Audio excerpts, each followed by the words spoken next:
بعد خلينا نفكر بالمباراة نركز ارجع خفيف ابطال.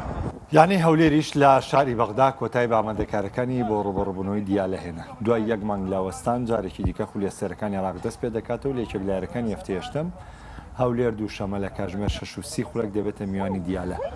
هەولێر دوو ڕۆژ پێش یارەکەی گەشتی شاری بەغدای کرد و دوایین یەکەی مەشقی لە پایتەختی عێراق ئەنجامدا. هەرێکە لە معتەز زەدانی تونسی بۆی کەڵەکەبوونی کارتەکان و ئەحمەد زیرۆ بۆی پێکان ناتوان بەشداری بکەن. مامەدە و دیارە و زولفە قاریونسیش گومان لە بەشداریکردنیان دەکرێت. تاو یاریزانەکانی دیکە بە تاوی بۆ یاریەکە ئامادەن بە تایبەتی مستەفا قابل کە گەڕاوەتەوە لە پێکان.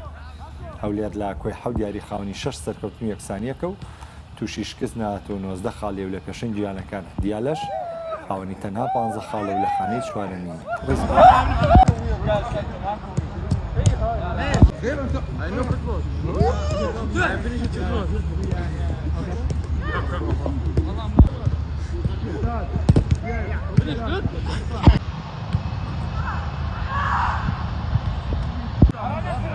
صح هارون انت انا طيب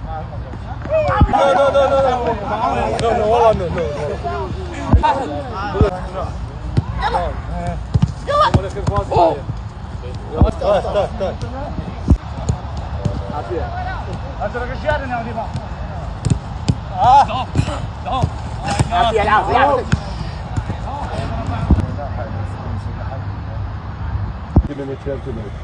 كل شيء توقع انه ان شاء الله نحقق نتيجه ايجابيه ان شاء الله. يلا شكرا.